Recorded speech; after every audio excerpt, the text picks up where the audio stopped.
오늘은 우리 교회가 35주년을 맞는 참 그런 뜻깊은 날입니다.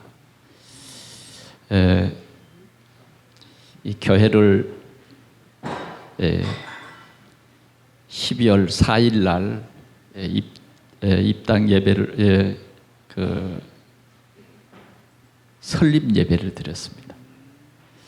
그때 행정구역으로는 여기에서 저 북쪽으로 더 올라가면 국도가 있죠. 제1번 국도. 국도 곁에 역곡동 344의 1번지 20평의 교회를 시작했습니다.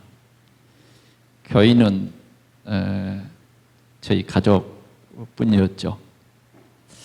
그렇게 시작한 지금 이 11시 예배, 앞에는 저희 동생과 저희 어머니 두 분만 이렇게 있었습니다. 그래 예배를 시작을 했습니다. 지금 22분인데 한 8분 되니까 30분 되니까 뒤에 문이 열리고 한 가족이 우리 교회에 들어왔습니다. 그 이제 들어온 가족이 막 이삿짐을 해서 빨리 이삿짐을 방에다가 들여놓고 가장 가까운 교회가 어디지?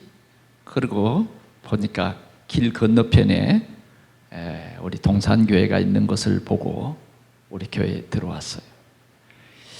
그때에 그 부부가 우리 교회에 이제 등록을 했는데 하여튼 이삿짐 하는 거니까 그 친척들이 한 서너 명 이렇게 같이 와서 그 집사님이 이제 교회의 회계 집사님이 되고 교회를 그렇게 시작을 한 것입니다. 그래서 오늘 우리가 이렇게 예배하는 이러한 동산교회가 35번째 생일을 맞게 되는 것입니다. 그래서 정말 12월 달은 우리 성도들이 다시 한번 하나님이 자기 교회를 이곳에 세우셨기 때문에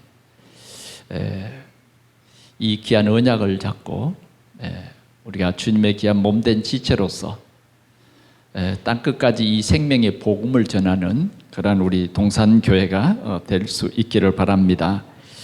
오늘 이 본문 말씀 속에 특별히 이런 말씀이 있죠. 여러분들 보셨죠? 42절을 보니까 또 누구든지 제자의 이름으로 이 작은 자 중 하나에게 냉수 한 그릇이라도 주는 자는 내가 진실로 너희에게 이르노니 그 사람이 결단코 상을 잃지 아니하리라 그랬어요. 진실로라고 강조를 하고 결단코 이런 말입니다. 상을 잃지 않겠다. 상을 잃지 않는다. 오늘 우리 주님이 우리에게 제자들에게 이 약속을 주셨습니다. 우리 동산교회 모든 성도들이 이 상을 받는 우리 모든 성도들이 되기를 축원합니다. 단박질하는 선수들이 열심히 달려서 상을 받습니다. 그러죠?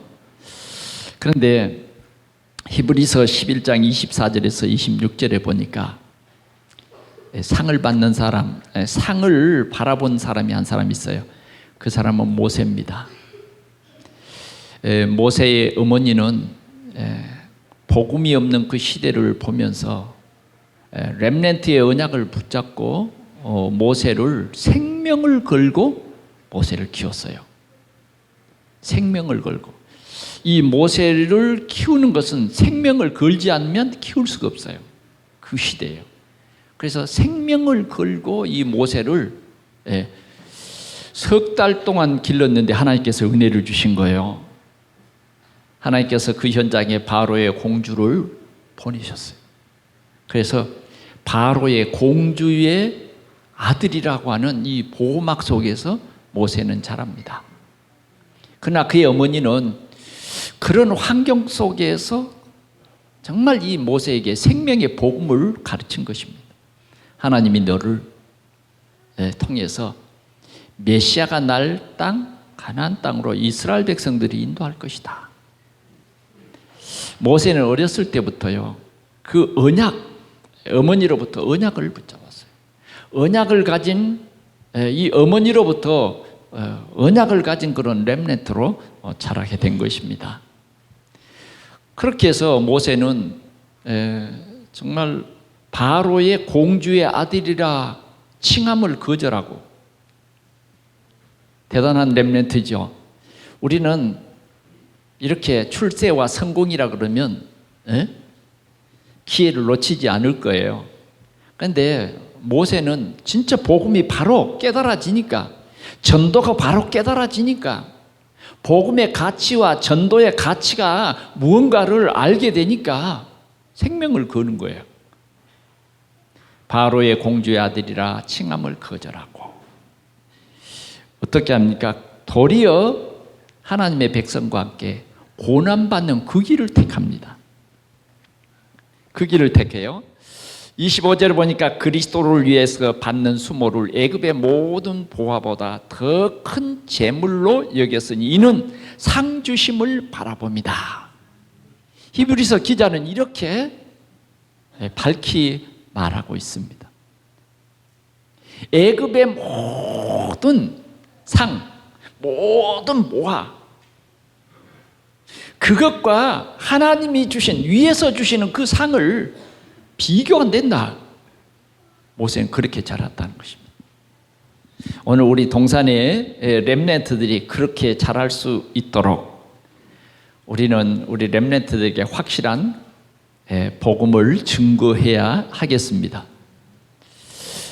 우리 동산의 우리 모든 성도들이 위에서 주는 그 상, 할렐루야, 그것을 바라봐야 돼요. 바울은 복음을 깨닫고 복음의 이 가치를 진짜 알았어요. 야, 복음은 우리 인생의 모든 문제를 해결하시는 하나님의 능력이구나 깨달았다니까요. 복음은 모든 저주와 재앙을 깨끗이 해결해버리는 그리스도구나. 지옥의 권세를 완전히 해결해버리는 그리스도구나. 이것을 바울은 깨달았어요. 그래서 그는 빌립보서 4장 14절에 보니까 모든 세상의 성공, 이런 모든 것을 배설물로 여기고 표대를 향하여 그리스도 예수 안에서 하나님이 위에서 부르신 부름의 상을 위하여 달려가노라 그랬어요. 달려가노라. 그냥 걸어가는 게 아니에요. 달려간다는 것은 뭐예요? 정확한 목표가 있어요. 정확한 목표가. 그렇기 때문에 그는 한 눈도 팔지 않고 뭐예요? 달려가는 거예요. 아멘. 바울은 이렇게 달려가노라라고 얘기한 것입니다. 오늘 우리 동산교회가 위에서 부르신 부름의 상을 위하여 달려가는 우리 모든 성도들이 되기를 축원합니다. 오늘 주님께서는 12 제자를 부르시고 12 제자들에게 현장을 보냈어요. 오늘 10장 1절에 보니까 이 현장에 보냅니다. 둘씩 짝을 지어서 현장에 보냈는데 1절 보면 예수께서 그의 12 제자를 부르사 더러운 귀신을 쫓아내며 모든 병과 모든 약한 것을 고치는 권능을 주시니라. 이 12 제자에게 그런 권능을 주어가지고 현장에 보내는 거예요. 그런데 그 보내는 12 제자의 이름을 하나하나 소개하고 있죠. 소개하고 있어요. 그런데 4절에 보니까 가나안인 시몬 및 가룟 유다 곧 예수를 판자라. 예수께서 이 12를 보내시며 명하여 이르시되, 왜 하필이면 12제자 이름을 소개하시면 끝까지 그냥 소개로 끝나는 게 아니고 오늘 이 마태는 이 기록하기를 여기에 12제자 중에 누구를 하나 이렇게 드러냅니까? 가룟신인 유다를, 예수를 판 그 유다를 이렇게 조금 들어서 이 사람이 유다요 이렇게 말한 것이에요. 의미를 우리는 알아야 돼요. 12를 보내는데 진짜 복음과 전도를 이해하지 못한, 그 가치를 알지 못하는 한 사람이 있었다 그 말이죠. 한 사람이 있었다. 그 말은 우리에게 진짜 복음과 전도 이해하지 못하면 신앙생활이 어렵다. 하나님이 위에서 부르신 부름의 상을 얻을 수 없다. 없다예요. 없다. 진실로 그 상을 잃지 않겠다고 주님이 약속했는데 그 약속에서 벗어나는 거죠. 지혜해지는 거예요. 오늘 이 12제자를 이렇게 불러서 현장에 보내면서 지금 이 현장을 살려라. 여러분, 지금 교회 밖의 현장은 어떤 현장입니까? 창세기 3장 3절에서 5절의 현장이에요. 그 현장이 어떤 현장이에요? 사단이 완전히 장악해버렸어요. 하나님 떠난 현장이라. 하나님 떠난 현장. 그런데 그런 저주와 재앙, 이런 현장이다 그 말이죠. 다른 말로 말하면 사단의 함정에 빠져버린 그런 현장이요. 또 다른 말로 말한다고 하면 사단의 올무에 묶여버렸어. 아담과 하와가요, 사단의 올무에, 사단의 덫에 갇혀버렸어요. 움직이면 움직일수록 뭐요? 사단이 그들을 더 죄에 묶습니다. 이런 현장이에요. 이런 현장에 뭐요? 제자들을 보낸 거예요. 그 제자들에게 이런 현장에 길을 가서 말해라. 그 길이 있어요.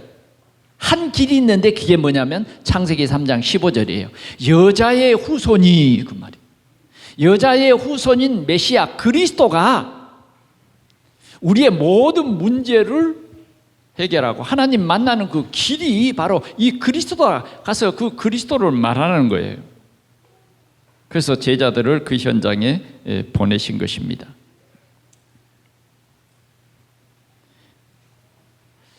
우리는 오늘도 하나님께서 우리를 부르신 것은 먼저 이 그리스도를 이해하고 그리고 전도를 이해하고 이 귀한 가치를 알아서 생명을 걸어라. 지난주에도 우리에게 그렇게 말씀을 했습니다. 그러면서 세상을 치유해라. 치유해라. 그런 권능을 주셨어요. 오늘 우리 동산의 성도들은 세상을 치유하는 권능을 가졌어요. 세상을 치유하는 그 권능이 뭐냐? 예수 그리스도예요. 여러분들의 가문을 치유할 오직의 이름이 그리스도예요. 저주와 재앙의 현장을 살리는, 치유할 수 있는 그 이름이 그리스도라니까요. 예수님은 세상에 오셔서 수많은 병자들을 치유해 주셨어요. 예수님은 항상 어느 현장에 있었느냐? 병든 자들의 현장에 예수님이 계셨어요. 오늘 우리 동산교회가 어느 현장에, 오늘 예배하는 이 일을 마치고 우리는 어느 현장으로 가야 되느냐 하면 이렇게 저주와 재앙으로 말미암아 상처난 그 현장에 주님이 우리를 보내신 거예요. 그냥 우리가 무엇을 먹을까, 무엇을 입을까, 무엇을 마실까, 그것만 만약 우리 눈에 보여서 현장에서 그것 찾기에 급급하다고 하면 하나님 떠난 인간이에요. 하나님 떠난 인간. 사단에게 사로잡힌 인간이 되는 거예요. 그런데 오늘 우리에게는 그리스도로 말미암아 우리에게 참 복음을 깨닫게 했어요.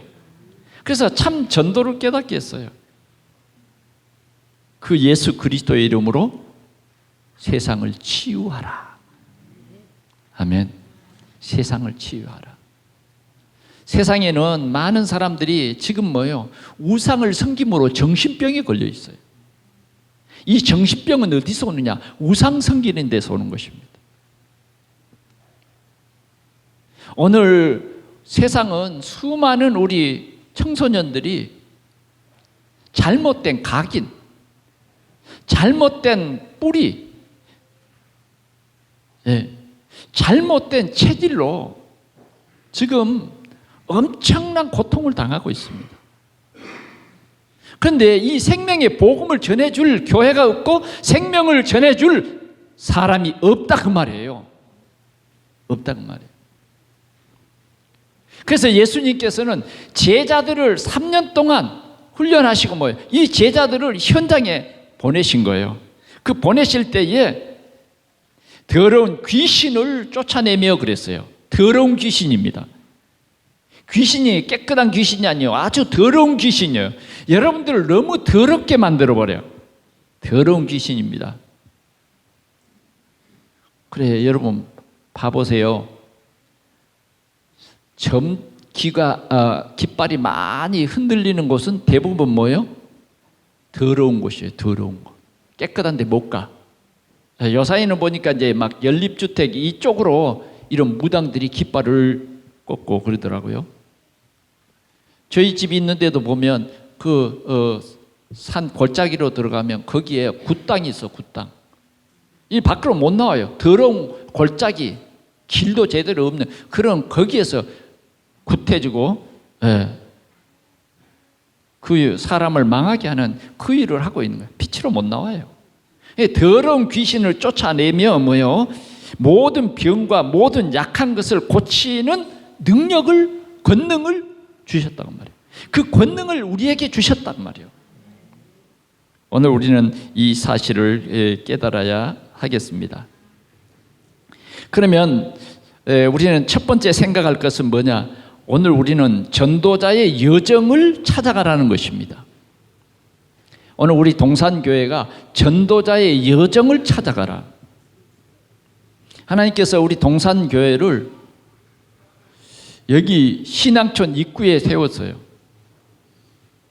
신앙촌 입구에 세웠는데 야, 멀찍이 있지 말고 가까이 가거라. 그래서 한 10m 신앙촌을 가까이 갔어요. 10m. 근데 나중에는 더 가까이 가거라. 그런데 한 1000m 가까이 왔어요. 1000m 가까이 오니까 바로 신앙촌 정문이었어요. 여러분 하나님 계획이 보이시죠? 네. 그래서 정말 우리 동산교회를 통해서 하나님께서는 영적 흐름을 바꾸라. 영적 흐름을 바꾸라는 거예요. 저에게 이 신앙촌 밖에 있는 사람들을 보게 하셨는데 제가 그 각 집을 다니면서 열심히 전도했거든요. 보니까 각 집에 피아노 위에 좋은 사진들을 올리잖아요. 그리고 벽에 좋은 사진을 걸어두잖아요. 가족 사진이라든지. 그런데 집집마다 똑같은 사진이 있더라고요. 그래서 나는 이 사람이 누군가 잘 몰랐어요. 그냥 물어봤어요. 저분이 누구냐고, 어떻게 이렇게 집마다 사진이 같냐고. 그랬더니 그 사람 입에서 나온 말이 하나님이라는 거예요. 야, 정말 제가 옛날에 저희 친구가 이 신앙촌에 한 사람 왔거든요. 그 친구가 편지를 한번 왔어요. 자기가 범박동에 산다고. 그러면서 이제 그 신앙촌이라는 얘기를 했는데 난 참 그런 것에 별로 관심이 없었기 때문에요. 그런데 이 신앙촌이라는 곳이 하나님이 살고 계신 곳이래요. 그 하나님이 누구냐? 그러니까 박태선 장로가 하나님이라더라고요. 야, 이것이 바로 사단의 소굴이구나. 저주와 재앙이 임한 곳이구나. 그리고 이제 안쪽에 들어와 보니까 진짜 저주와 재앙이 임한 곳이에요. 어느 날 신문에 보니까 대한민국에서 가장 어려운 사람들이 사는 곳, 신앙촌, 그래 신문에 나더라고요. 그래서 제가 새벽에요, 이 지역을 차를 타고 이렇게 가보면 뭐 물체가 앞에 움직여요. 저거 뭘까? 멀리서요. 가서 보니까 할머니가 90도로 꺾어져 가지고 엉덩이만 보이고 얼굴은, 머리는 안 보이니까 어찌 사람같이 보이겠습니까? 이상한 물체죠. 완전히 90도로 꺾어져서 걸어가는 거예요. 그 어디로 가시는가? 내가 나중에 와서 보니까 맨 꼭대기에 오만재단이 있고 그 중간에 남자 성전, 여자 성전 이렇게 정해져 있었어요. 거기에 가시는 거예요. 그래서 여기에 복음을 전했습니다. 그래서 진짜 안 속으려고 막 몸부림치는 몇 분들이 거기 계시더라고요. 할 수 없어서 여기에서 빠져나오지 못하고 그 올무에 묶여있고 덫에 갇혀있는 사람들이 거기에 살고 있었습니다. 그래, 그 몇 분들에게 복음을 전하고, 그 중에 한 장로님이 계셨는데 이북에서 넘어온 장로님이에요. 그분이 우리 교회에 와서 예배드리면서 하나님, 우리 동산교회를, 그분이 그렇게 기도했어요. 여러분 생각나시죠?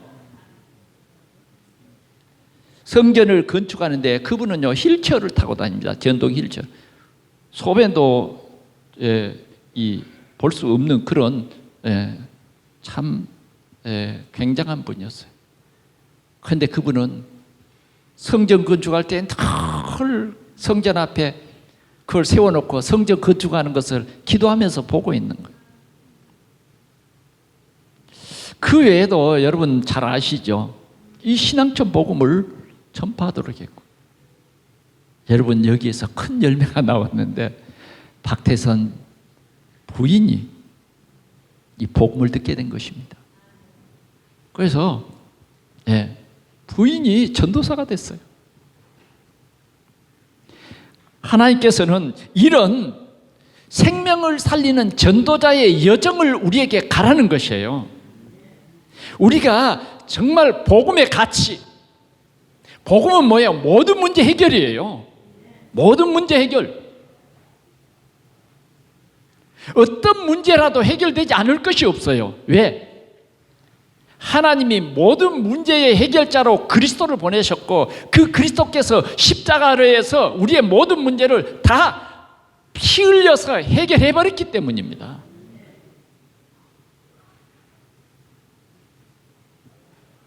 그래서 모든 문제 해결이에요. 하나님께서 이 예수가 그리스도이신 것을 네 마음에 믿으면 하나님의 자녀의 권세를 주신다고 약속을 했어요. 이 복음을 전하라는 거예요. 듣게 해라는 거예요. 그래서 우리 동산교회는 바로 이러한 전도자의 여정을 가는 교회라 하는 것입니다. 우리 동산의 모든 성도들이 정말 이런 삶을 사시기를 축원합니다. 여러분들이 직장에 가도 뭐요? 전도자의 여정을 가는 것이고, 여러분들이 사업을 하고 산업처를 돌아도 여러분들의 신분과 권세를 하나님이 새롭게 해주셨기 때문에 우리는 전도자로 가는 거예요. 전도자로. 하나님께서 이렇게 우리를 세우신 것입니다. 그래서 여러분들이 가는 곳에 흑암이 쫓겨나고 더러운 귀신이 쫓겨나게 돼 있는 것이에요. 그리고 여러분들을 통해서 모든 병든 자들, 약한 자들이 치유받게 되어 있어요. 근본적인 문제는 뭐냐? 하나님 떠나서 온 거예요. 그래서 우리 근본적인 문제, 근본적인 이 병의 치료는 뭐냐? 예수 그리스도를 영접하는 거예요. 오늘 우리 동산교회가 이 일을 하는 겁니다. 오늘 본문에 보니까 이렇게 말했어요. 7절, 가면서 전파하여 말하되 천국이 가까웠다 하고. 여러분들이 가는 곳은요 천국이 되는 거예요. 천국. 하나님이 주인된 나라, 주인된 백성. 여러분들이 가는 곳마다 저주와 재앙의 문제가 끊긴다고 말이죠. 진짜 여러분들이 예수가 그리스도다라는 이 확신과 이 그 복음을 누리면 여러분들이 가는 곳은요, 흑암이 꺾이게 돼 있어요. 여러분들이 잘 체험하지 못해서 그런데 여러분들이 가는 곳에는 점하는 귀신도 점이 안 나오게 돼 있다고 말이죠. 여러분들이 가는 곳에. 그러나 복음이 확실하지 못하면요, 사단도 알아요. 아, 이 사람이 복음이 정확하지 못하다. 저는 국회의원 중에 누굽니까, 정청래 의원하고 정두원, 네, 그 국회의원이 있었잖아요. 그래서 이제 이렇게 사회자하고 세 사람이 토론을 하는 그 방송을 참 즐겨봤어요. 네.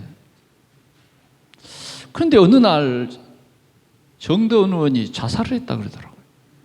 그래서 저 깜짝 놀랐어요. 아니, 저렇게 똑똑하고 이 나라의 문제가 뭐고 이 흐름을 정확히 보는 저분이 왜, 저 아까운 분이 왜 죽었을까? 더 나중에 깜짝 안 사실입니다만 이분이 또 노래를 그렇게 잘 부르고 가수더구만요. 여러분도 아셨죠? 말 안 해서 그렇지. 근데 더 깜짝 놀라는 것은 돌아가실 때 보니까 안수 집사예요. 안수 집사님이 자살했어요.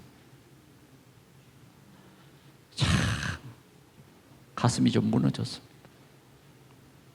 그런데 나중에 들은 소리예요. 이분은 장로가 되고 싶었대요. 그러면 정말 그 교회에서 이분에게 정확한 복음이 그리스도가 증거되어 있었다면 이 사람이 정말 자살할 수 있었을까? 요사이에 교회 다닌 사람들 중에 자살하는 사람들 상당히 많습니다.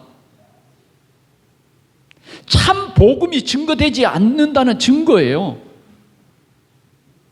내가 내 문제를 해결하려고 하면 자살합니다. 아무것도 염려하지 말고 오직 아멘? 예. 간구와 기도로 너희 구할 것을 감사함으로 하나님께 아뢰라. 정말 이 말씀이 나의 메시지가 되는 날 우리는요, 아무리 어떤 큰 염려를 가져도 여러분들이 아셔야 돼요. 내 이 모든 문제를 내가 해결할 수 없어요. 누구에게 맡겨야 되죠?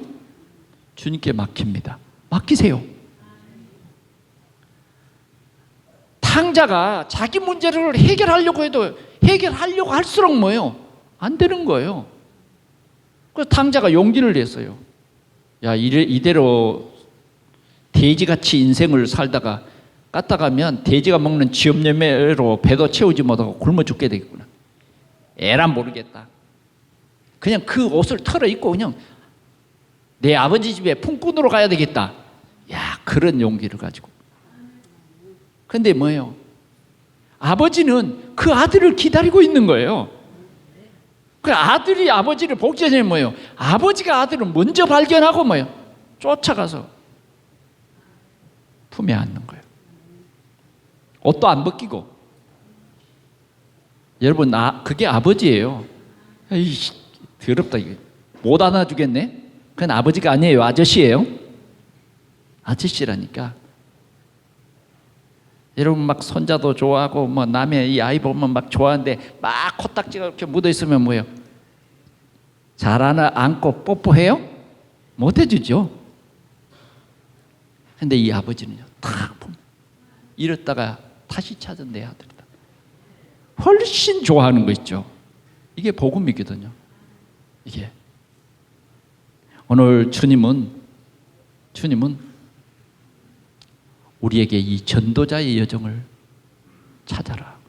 우리 동산의 모든 성도들이 전도자의 여정을 사시기를 바랍니다. 내가 도와줄 사람이 누군가, 정말 영적으로 고통당한 사람이 어떤 사람인가, 우리 구역 안에 혹시 이 강단에 말씀이 안 들어오고 고통받는 사람은 어떤 사람인가. 교회 안에 이런 고통받는 사람이 많습니다. 교회 안에 그리스도가 주인 되지 못한, 그리스도의 이 귀한 비밀을 알지 못하는 그런 사람이 교회 안에 많다 그 말이죠. 특별히 우리 동산교회 안에 있다 그 말이에요. 영적인 싸움이 뭔가 잘 몰라요. 이런 사람을 살리자고 말이에요. 그래서 우리가 이렇게 살리는 운동이 교회 안에서 일어나다 보면 뭐예요?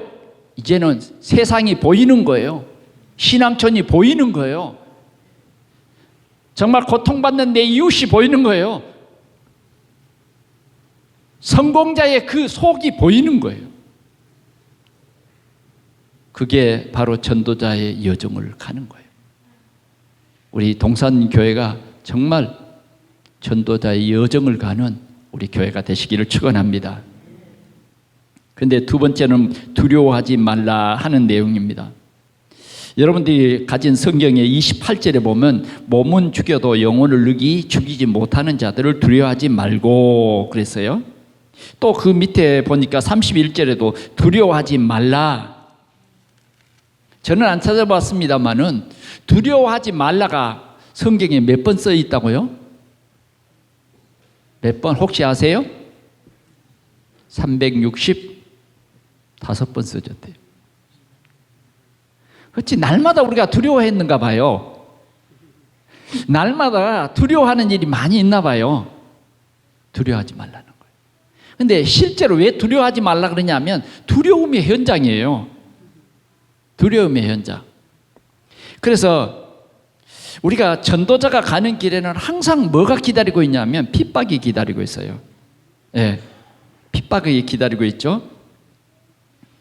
오늘 16절 우리 한번 같이 보겠습니다. 시작. 보라, 내가 너희를 보냄이 양을 이리 가운데로 보는가 같도다. 그러므로 너희는 뱀같이 지혜롭고 비둘기같이 순결하라. 사람들을 삼가라. 그들이 너희를 공회에 넘겨주겠고 그들이 회당에서 책찍질하리라.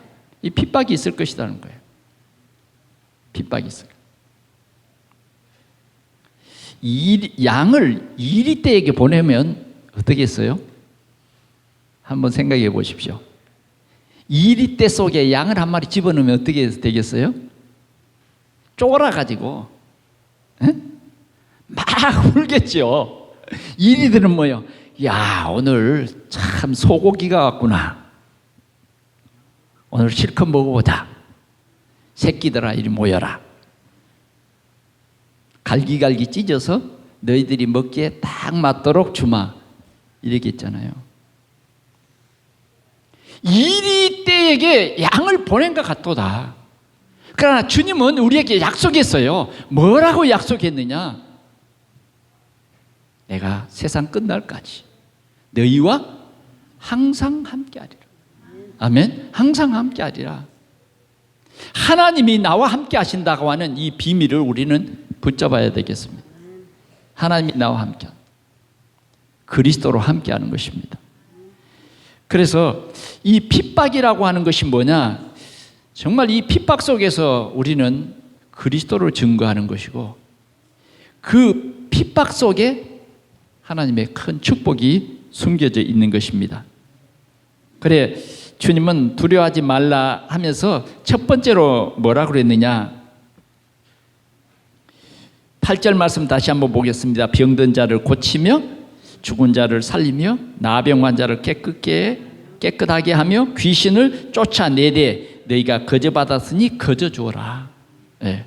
그러면서 너희 전대나 금이나 은이나 동을 가지지 말고 여행을 위하여 배낭이나 두벌 옷이나 신이나 지팡이를 가지지 말라. 이는 일꾼이 자기 먹을 것 받는 것이 마땅하니라. 걱정하지 말라는 거예요. 네. 그럼 무엇을 먹을까? 두려워하지 말라는 거예요. 네. 두려워하지 말라 그랬어요. 그러면서 이 복음 전파하는 데에 중요한 내용들을 낱낱이 얘기합니다. 12절에 보니까 11절에 어떤 성이나 마을에 들어가거든 그 중에 합당한 자를 찾아내어 너희가 떠나기까지 거기에 머물러라. 하나님이 정말 복음이 필요한 집으로 우리를 인도한다 그 말이에요. 더 나아가서는 그 집에 들어가서 평안하기를 빌라. 그 집이 이에 합당하면 너희 빈 평안이 거기 임할 것이요 만일 합당치 아니하면 그 평안이 너희에게로 돌아올 것이니라. 하나님은 우리가 예수 그리스도의 이름으로 그 가정에 평안을 빌면, 합당하면 그 가정이 평안해지는 거예요. 우리가 복음 전하는데 하나님이 진짜 이 가정을 예비했다 그러면요, 그 가정이 예수 믿고 진짜 가정의 모든 문제가 해결되고 하나님이 주시는 평안이 그 가정에 임해요. 그러나 만약 그 집이 예수 믿기를 거절한다 그러면 뭐예요? 너희가 빈 평안이 너희에게로 다시 돌아올 것이다. 그래, 여러분들이 평안을 얻으려면 현장에서 예수 안 믿는 사람을 많이 만나야 되겠습니다. 그 빈 평안이 전부 여러분들에게로 돌아올 거니까 말이에요. 전도자는 손해볼 일이 하나도 없어요. 아멘. 전도자의 여정을 가는 사람들은 하나님이 함께합니다. 손해볼 것이 전혀 없다고 말이에요.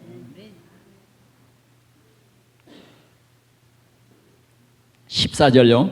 누구든지 너희를 영접하지도 아니하고 너희 말을 듣지도 아니하거든 그 집이나 그 성에서 나가 너희 발의 먼지를 떨어버리라. 내가 진실로 너희에게 이르노니 심판할 날에 소돔과 고모라 땅이 그 성보다 견디기 쉬우리라. 결국은요, 여러분들이 전하는 복음을 거절하는 사람은 멸망한다 그 말입니다. 지옥 간다 그 말이에요. 지옥 간다. 소돔과 고모라 정도가 아니라 영원히 지옥 간다는 거예요. 그러니까 전도자들 두려워하지 말아라. 안 믿는다 그래서 낙심하지 말아라 그 말이에요. 여러분들이 복음을 전해서 저 사람이 뭐라고 대항하면 어떨까 걱정하지 말아라 그 말이에요. 여러분들에게 할 말을 하나님이 다 주세요. 두려워하지 말고 이 생명의 복음을 전하라는 거예요. 그러면서 이렇게 말합니다. 뭐라고 말하느냐?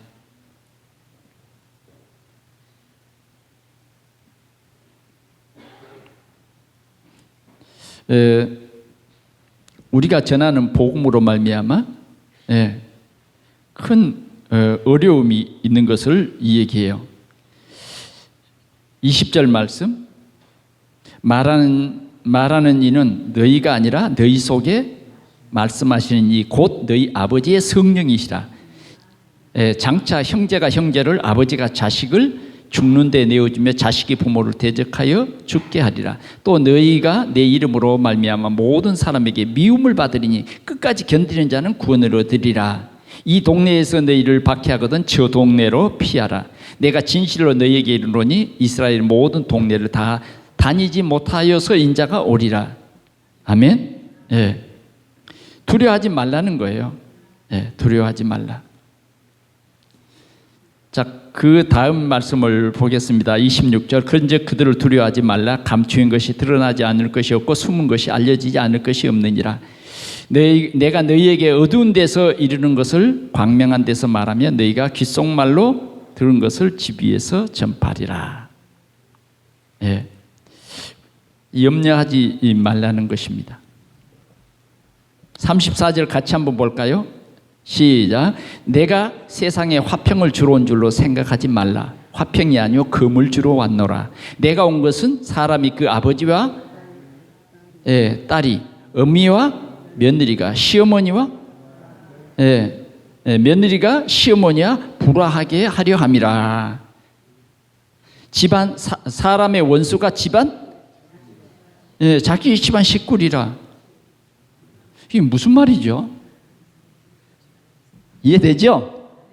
진짜 우리가 복음 운동하면요 집안 싸움이 벌어져. 때로는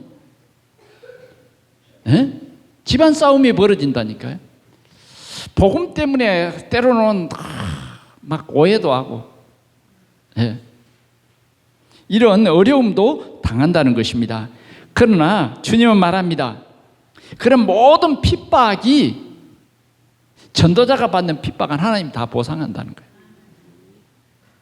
그러면서 또 자기 십자가를 지고 나를 따르지 않는 자는 내게 합당치 아니한다. 그런 어려움과 그런 고통 속에서도 여러분들이 전도하는 것을 쉬지 말아라 그 말이에요. 이게 네 십자가다 말이에요. 네 십자가다. 오늘 우리는 전도 현장에서 당하는 그런 환난을 두려워하지 말고 하나님께서 여러분들이 당하는 10가지의 핍박과 고난이 있을 때 하나님께서는 여러분들에게 100가지의 보상을 해요. 괜찮잖아요? 100가지 보상, 100배의 축복을 받아요. 1000배의 축복을 받습니다. 자, 마지막으로요. 이러면서 상급을 잃지 않겠다는 거예요. 상급을 잃지 않겠다. 근데 저는 어느 말에 참 마음을 많이 주었느냐면 33절 한번 볼까요? 32절 시작. 누구든지 사람 앞에서 나를 시인하면 나도 하늘에 계신 내 아버지 앞에서 그를 시인할 것이요, 누구든지 사람 앞에서 나를 부인하면 나도 하늘에 계신 내 아버지 앞에서 그를 부인하리라. 아멘. 우리는 어디서든지 예수가 나의 그리스도이신 것을 고백하시기 바랍니다.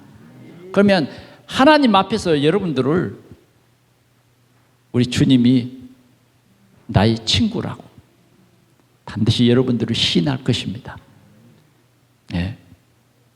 그러면서 주님이 하신 말씀입니다. 40절 말씀 봅니다. 너희를 영접하는 자는 나를 영접하는 것이다. 제자들을 영접하는 것이 뭐예요? 예수님 영접이다 그랬어요. 그만큼 뭐예요? 지금 제자들의 귀중함을 말해줘요. 그만큼 주님이 보장하는 거예요. 너희 영접하는 것이 나를 영접하는 것이다. 아멘. 나를 영접하는 것은 나를 보내신 이를 영접하는 것이다. 똑똑히 들어야 돼요.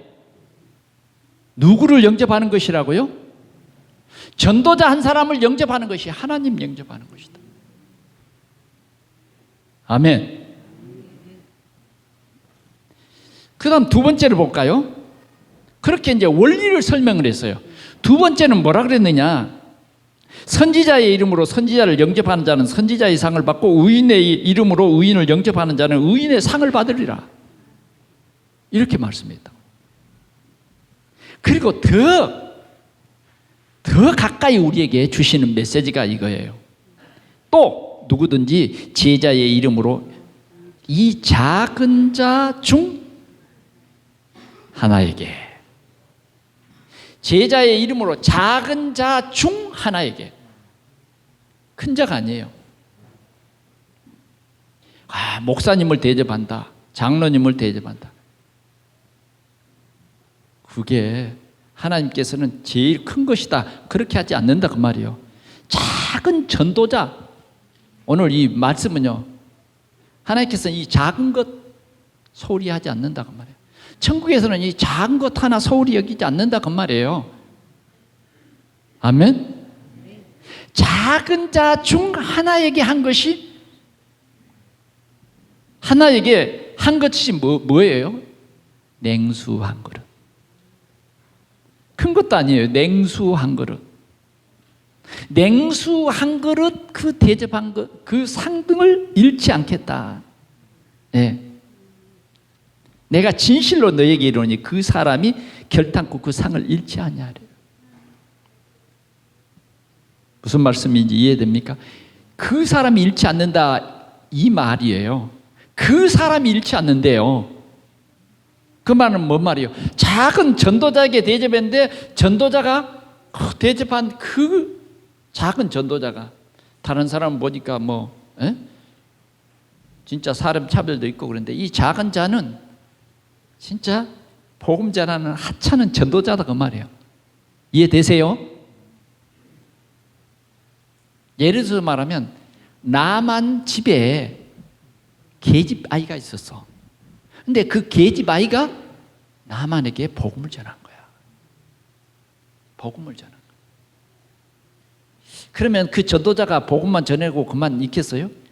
진짜 그 작은 아이가 얼마나 기도했겠어요. 나만이요 복음 각인 뿌리 체질도 없어. 지금 무조건 이 문둥병이 나았으면 좋겠다. 그 마음 가지고 뭐예요? 보물을 한 차를 싣고 지금 이스라엘 사마리아에 있는 왕에게 지금 찾아가는 거예요. 그러니 이 게지바이가 얼마나 기도했겠습니까? 복음 가진 작은 아이. 저는 그 아이의 기도를 하나님이 들으셨다 믿습니다. 하나님은 그 나만의 그 교만하고 오만한 마음을 그냥 다 깔아쳐가지고 뭐요? 낫게 해주시잖아. 아멘? 낫게 해주세요.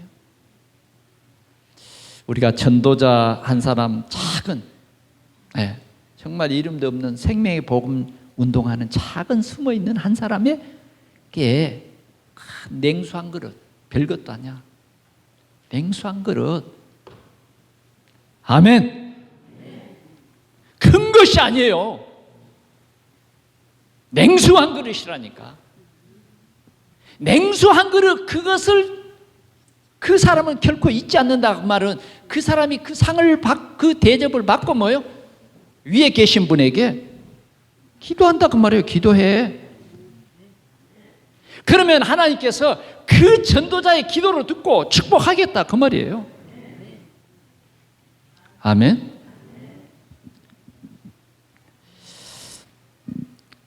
성경 그 마태복음 25장에도 그렇게 써 있더라고요. 뭐라고 말했느냐면 지극히 작은 자 하나에게 한 것이 내게 한 것이다. 지극히 작은 자 하나에게 하지 아니한 것이 내게 하지 아니한 것이다. 하나님은 이렇게 지극히 작은 자 하나에게 한 그 상도 잃지 않겠다. 우리는 그냥 지극히 작은 것은 그냥 덮어버리잖아. 뭐 그런가 뭐 생각이 아니에요. 하나님은 여러분들이 정말 전도 때문에 당하는 지극히 작은 것 하나까지도 여러분들이 전도 세계 복음화를 위해서 지극히 작은 한 시간도 하나님은 다 보고 계신다. 상을 주겠다. 상을 주겠다. 상을 잃지 않겠다. 오늘 이 말씀이 여러분 이해되어졌습니까? 하나님의 이 뜻이 여러분들에게 전달되었습니까? 하나님께서는 이 지극히 작은 전도자를 소중히 여기신다. 우리 동산교회에서 저 구역 속에서 숨어서 복음 전하는 그 전도자, 이 생명의 복음을 전하지 않으면 견딜 수 없습니다. 이 생명의 복음 그리스도로 전하지 않으면 하나님이 내게 화를 내실 것 같습니다. 의사가 분명히 뭐요? 이 사람을 고칠 수 있는데 그냥 이 환자가 미워가지고 고치지 못한다고. 만약 그러면 어떻겠어요? 그럴 의사가 없겠죠. 그건 의사가 아니겠죠. 마찬가지입니다. 정말 예수가 그리스도라고 여러분들이 믿고 고백하고 하나님의 자녀가 맞다고 하면 우리 모두 전도자의 여정을 걸어가는 거예요. 그리고 하나님께서는 작은 것 한가 저 하늘의 참새를 봐라. 그 하나도 하나님께서 허락지 않으면 땅에 떨어지지 않는다. 하나님이 전도자를 이렇게 보호하고 지킨다는 거예요. 너희에게 너희 머리털까지 다 세신 바 되었다. 오늘 분명 그렇게 말하고 있어요. 여러분 머리털이 몇 개예요? 잘 모르죠. 가르쳐 줄까요? 약 10만 개래요. 나같이 머리 빠진 사람 10만 개 좀 못 되겠지만 하나님은 다 알고 계셔. 알아요? 하나님은 모르실 거다. 그리고 혼자 걱정하고 염려하죠. 그랬죠? 하나님 다 아신다. 여러분들의 발걸음, 전도자의 한 발걸음도 하나님 아신다. 그 상을 잃지 않겠다. 여러분들이 한 생명에게 복음 전했다. 잊지 않겠다. 그런데 여러분들이 절대 복음을 전하지 않고 노는 입에 밥만 먹고 과자만 먹고 바나나만 먹고 커피만 마시고 절대 복음을 전하지 않는다. 하나님이 아신다 그래요. 노는 입에 복음 전합시다. 복음 전해요. 예수가 그리스도입니다. 당신 예수 믿으면 하나님 자녀 됩니다. 말해보라니까. 믿기만 하면. 지금 이 예수 그리스도를 우리 인생의 모든 문제 해결자로 하나님이 보내주셨는데 이 예수 그리스도를 믿기만 하면 하나님의 자녀입니다. 이 복음 전해보라니까. 5분이면 되잖아. 근데 이 사람 아닐 것이다 그러지 말고 오늘은 지극히 작은 전도자의 발걸음을 하나님이 보고 계신다. 그 지극히 작은 전도자의 기도를 하나님이 듣고 계신다. 여러분들의 모든 생각 다 알고 계신데 하나님이 진짜 귀 기울여 듣는 것은 이 사람이 전도하는구나. 우리 장로님이 전도하네. 하나님이 막 너무너무 기뻐요. 왜? 장로님들이 전도를 잘 안 하거든. 근데 이 장로님이 전도하네. 진짜입니다. 하나님이 그냥 어떨까요? 그 상을 잃지 않는다 그랬는데 막 굉장한 큰 상을 줄걸요. 아멘. 오늘 우리 교구장들 또 사역자들이 오늘 이렇게 모여서 잠깐 말씀을 나눴어요. 오늘 여러분들이 점심 먹고는 이런 교구장 모임을 할 텐데요. 오늘 이 말씀으로 원내스 꼭 이루시기 바랍니다. 이걸 자꾸 여러분들이요, 자꾸 생각하고 자꾸 나누면요, 여러분들이 이 말씀이 딱 언약이 돼버려요. 그런데 한 번 듣고 교회 나가면서 잊어버린다? 그럼 오늘 예배에 여러분들 조그만 뭐 다른 은혜도 있겠지만 진짜 하나님이 우리에게 주신 축복은 바로 이거야. 아멘. 네, 주일날 다른 생각하지 말아요. 이 말씀 붙잡고 꼭 승리하시기를 바랍니다. 기도하겠습니다. 하나님 아버지, 우리를 통해서 복음이 회복되게 하시고 우리를 통해서 전도가 회복되게 하여 주시옵소서. 우리를 통해서 이 복음 운동하는 제자가 회복되는 큰 응답을 받는 우리 동산교회가 되게 해 주옵소서. 예수 그리스도의 이름으로 기도하옵나이다. 아멘.